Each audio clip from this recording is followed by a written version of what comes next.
अस्सलाम वालेकुम प्यारे बच्चों।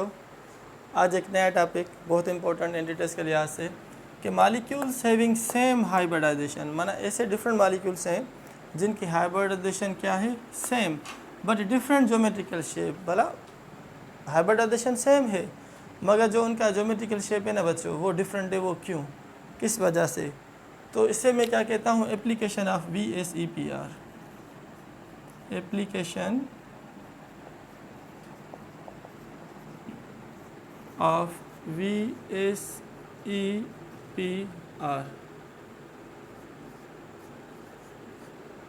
Valence shell electron pair repulsion model में से एक MCQ बना है, वो मैं यहाँ पे थोड़ा साइड पे लिख रहा हूँ कि आपको तो पता है कि इलेक्ट्रॉन्स के ऊपर नेगेटिव चार्ज होती है, इलेक्ट्रॉन्स को रिपेल करते हैं। तो यहाँ पे दो किस्म के इलेक्ट्रॉन्स होते हैं, एक होता है लोन पेयर ऑफ इलेक्ट्रॉन्स, दूसरा होता है bond pair of electrons. Bond pair, ठीक है बच्चों, और दूसरा होता है लोन पेयर। लोन पेयर, अच्छा दोनों इलेक्ट्रॉन्स हैं। बॉन्ड पेयर किसका? इलेक्ट्रॉन्स का। Bond pair of electrons, lone pair of electrons, दोनों इलेक्ट्रॉन्स हैं। अच्छा इलेक्ट्रॉन के ऊपर तो आपको पता है नेगेटिव चार्ज है, इलेक्ट्रॉन के ऊपर कौन सी चार्ज होती है? नेगेटिव। तो same charge is repel to each other. इसी तरीके से जब किसी भी मॉलिक्यूल के अंदर लोन पेयर बॉन्ड पेयर के नज़दीक आ जाए या लोन पेयर के नज़दीक आ जाए तो वो क्या करते हैं, आपस में रिपेल करते हैं। ठीक है बाबा, तो रिपल्शन, फोर्स ऑफ रिपल्शन किस में ज़्यादा होता है? ये MCQ है एंटी टेस्ट का, इसको फोकस करें। इसी बेस पे ये टॉपिक मैं आपको एक्सप्लेन करूँगा। तो this topic is the very much important, इसे हम कहते हैं MCQ टॉपिक। तो सबसे ज़्यादा बाबा रिपल्शन होती है lone pair to lone pair. याद करो, सबसे ज़्यादा जो रिपल्शन होती है वो किस में होती है? Lone pair to lone pair ज़्यादा होती है as compare to lone pair to bond pair. ठीक है बाबा, और वो ज़्यादा होती है as compare to bond pair and bond pair. ये एक पॉइंट बहुत इंपॉर्टेंट रट लो, याद कर लो कि जो लोन पेयर होता है, लोन पेयर और दूसरा लोन पेयर, दो लोन पेयर के अंदर बहुत ज़्यादा रिपल्शन होती है as compare to lone pair and bond pair. मतलब दो एटम्स के बीच में जो, इसे मैं यहाँ पे शो कर रहा हूँ as a bond pair, lone pair, lone pair, lone pair. तो याद कर लो कि बॉन्ड पेयर और बॉन्ड पेयर इसमें सबसे कम रिपल्शन होती है। तो मैक्सिमम रिपल्शन किस में होती है? Lone pair to lone pair, दूसरे नंबर पे lone pair to bond pair, और सबसे आखिर में जो वीकेस्ट रिपल्शन का फोर्स होता है वो bond pair to bond pair में होता है। अच्छा मॉलिक्यूल्स हैविंग सेम हाइब्रिडाइजेशन, मैंने यहाँ पे ऐसे कोई 3 मॉलिक्यूल्स में लिख रहा हूँ, जैसे सपोज मीथेन, उसके बाद फिर दूसरे नंबर पे अमोनिया NH3। ये सिलेबस से रिलेटेड एंटी टेस्ट का MCQ आता है इसी टॉपिक से, तो इसको थोड़ा सीरियसली लेना है, इम्पोर्टेंट बहुत ज़्यादा।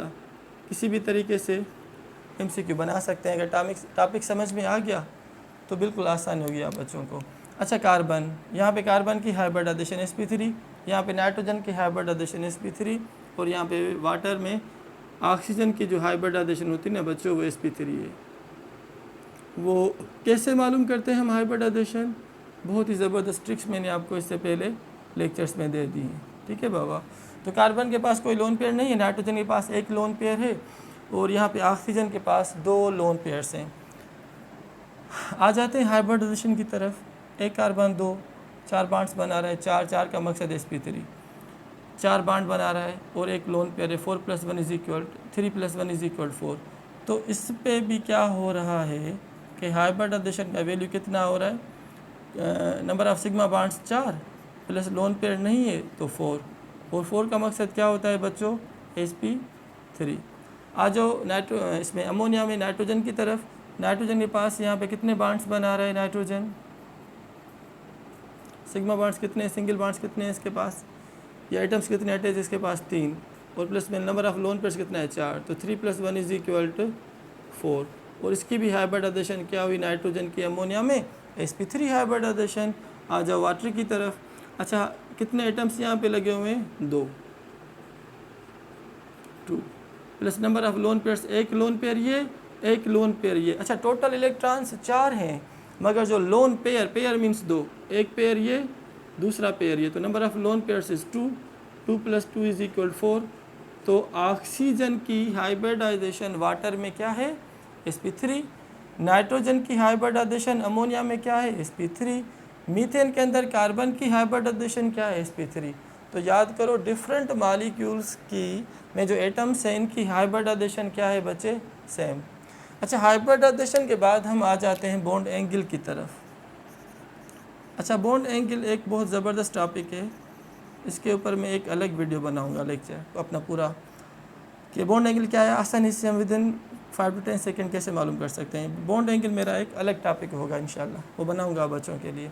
तो बॉन्ड एंगल वैल्यू यहाँ पे कितना है? 109.5। याद कर लो sp3 हाइब्रिडाइजेशन की बेसिक्स में आपने पढ़ा होगा, जहाँ पे sp3 हाइब्रिडाइजेशन होती है तो बॉन्ड एंगल वैल्यू 109.5 होता है। शर्त यहाँ पे ये है कि loan pair on the central atom is 0। Loan pair नहीं है तो बॉन्ड एंगल ये होगा। आ जाओ अमोनिया की तरफ। इसका जो बच्चे बॉन्ड एंगल का वैल्यू है, बॉन्ड एंगल का जो इसका वैल्यू है वो है 120।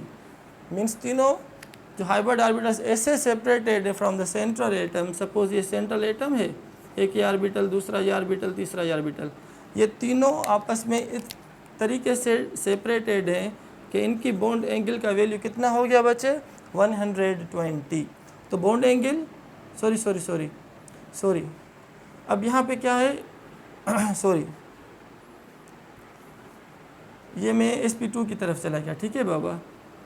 अब यहाँ पे अगर हम बॉन्ड एंगल की बात करें इधर, वो ये है कि हाइब्रिडाइजेशन इज sp3, होनी क्या चाहिए? Expected bond angle should be 109.5।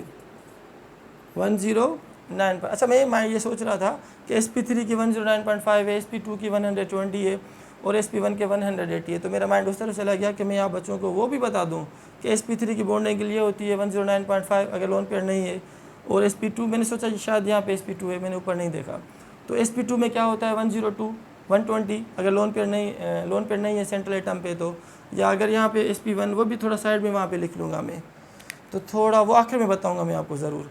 अच्छा हाइब्रिडाइजेशन इज sp3, होनी चाहिए एक्सपेक्टेड जो है ना वो एक्सपेक्टेड होनी चाहिए बॉन्ड एंगल कितनी?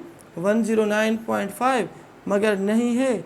और जब हमने मालूम किया तो इस अमोनिया में ज्योमेट्रिकल शेप जो इसका है या इसकी जो बॉन्ड एंगल वैल्यू है बच्चे वो है 107। तो experimental value of bond angle for ammonia is 107, जबकि होनी क्या चाहिए थी 109.5 अकॉर्डिंग टू sp3 हाइब्रिडाइजेशन। शर्त यहाँ पे ये है कि जब लोन पेयर 0 ना हो, ये तब है जब लोन पेयर इज इक्वल 0, मगर यहाँ पे लोन पेयर 1 है।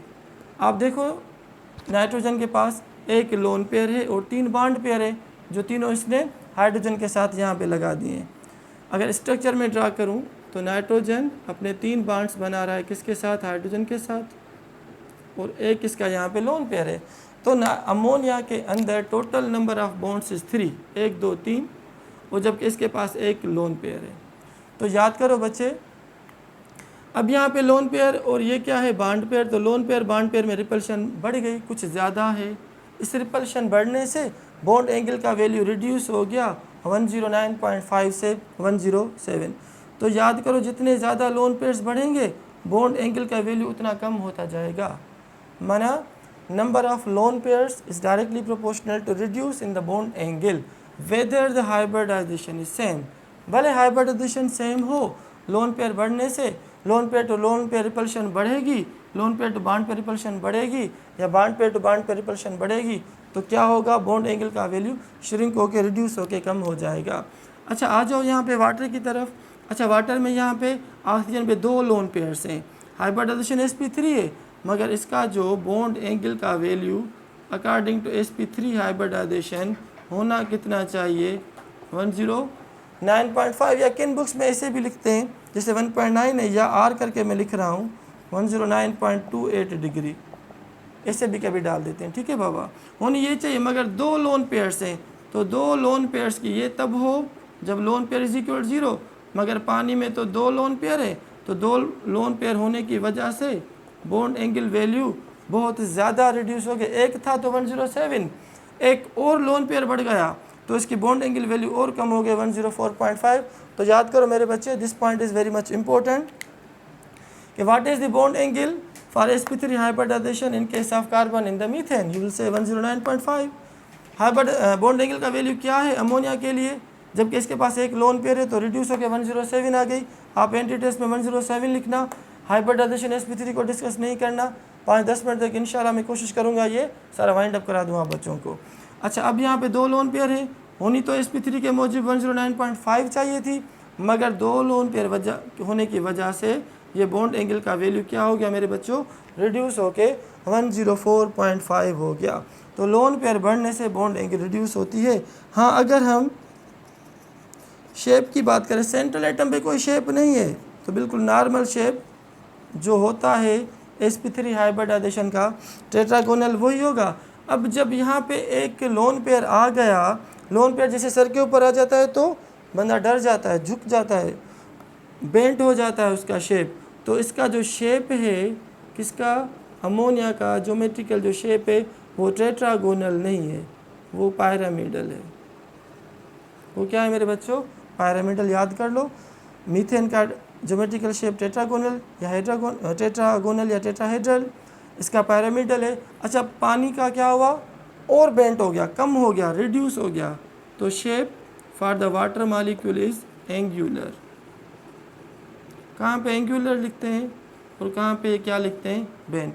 अच्छा, थोड़ी चीज़ जो मैंने आपको कहा कि बता दूं, जहाँ पे थोड़ी मुझसे हो गई कि sp3 हाइब्रिडाइजेशन, sp2 हाइब्रिडाइजेशन और sp1 हाइब्रिडाइजेशन, अगर अगर अगर अगर सेंट्रल एटम पे कोई लोन पेयर नहीं है, 0 लोन पेयर है, तो मेरे बच्चों sp3 की जो बॉन्ड एंगल वैल्यू है, sp3 की जो बॉन्ड एंगल वैल्यू है वो 109.5, sp2 की होती है 120 और sp1 की होती है 180। हाँ, अगर एक लोन पेयर आ जाए, लोन पेयर अगर एक आ जाए तो बच्चों क्या होगा, ये रिड्यूस होकर कितनी हो जाएगी, 107, और एक लोन पेयर आ जाए सेंट्रल एटम पे तो 104.5। तो ये भी एंटी टेस्ट के कुछ MCQs हैं क्या। हाँ, वो आपसे हाइब्रिडाइजेशन पूछ सकते हैं मीथेन अमोनिया या वाटर की, या वो आपसे बॉन्ड एंगल पूछ सकते हैं मीथेन अमोनिया या वाटर की, या वो आपसे ज्योमेट्रिकल शेप मालूम करेंगे मीथेन अमोनिया या वाटर का इन द एंटी टेस्ट। और ये याद करो, VSEPR के मूजिब मैक्सिमम रिपल्शन किस में होती है, lone pair to lone pair, दूसरे नंबर पे बॉन्ड पेयर पे, lone pair to bond pair, और आखिर में मेरे बच्चों होती है ये bond pair to bond pair में। तो यहाँ पे अगर हम मीथेन को देखें ना, मीथेन 4 बॉन्ड पेयर बनाता है, किसके साथ, हाइड्रोजन के साथ, bond pair bond pair bond pair bond pair, 4 बॉन्डों पे बॉन्ड पेयर।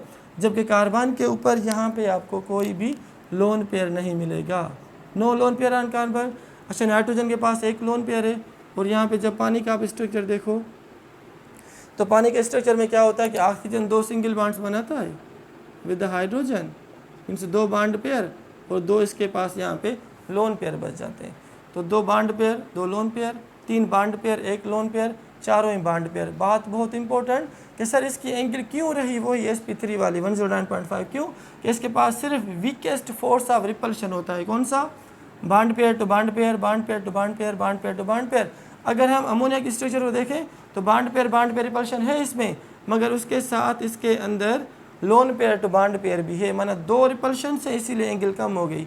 अगर हम वाटर को देखें तो इसमें lone pair to lone pair भी रिपल्शन है, lone pair to bond pair भी रिपल्शन है, bond pair to bond pair भी रिपल्शन है। तीनों रिपल्शन, मैक्सिमम रिपल्शन मौजूद किस में होगी, वाटर मॉलिक्यूल में। तो इतनी बहुत ज़्यादा रिपल्शन होने की वजह से ज़्यादा डिक्रीज़ हुआ बॉन्ड एंगल का, 109.5 में से 104, कहाँ पे 104 लिखते हैं और किस जगह पे 104.5 लिखते हैं। तो बच्चे पढ़ते रहो, मेहनत करते रहो, ऐं पंहिंजे यूट्यूब चैनल सां लॻा पिया हुजो। सरफराज़ केमिस्ट्री क्लास पंहिंजे दोस्तनि खे ॿुधायो, क्लासमेट्स खे ॿुधायो। अञा महीनो सॼो अगस्त जो पियो आहे, कोशिशि कयो, पढ़ो, महिनत कयो, इंशाल्लाह कामयाबी ज़रूरु थींदी। अल्लाह हाफ़िज़ बाबा।